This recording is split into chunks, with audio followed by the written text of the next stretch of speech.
Hello everyone, welcome back to another video from Webtech Tutorial. In today's video, I'm going to show you how to log in to Crunchyroll account using the Crunchyroll application.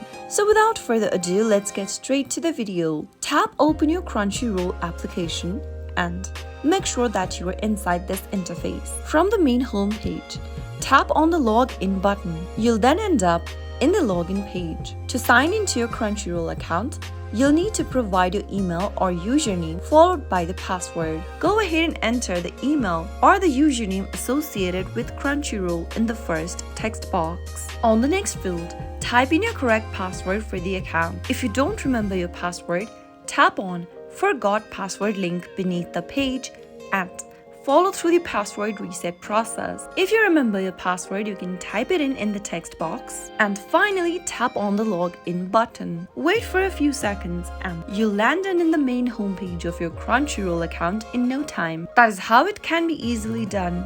If you found the video to be helpful, go ahead and give us a thumbs up. Don't forget to subscribe to the channel and hit the bell icon so that you'll never miss another upcoming upload from us. I'll see you again in the next video. Goodbye till then.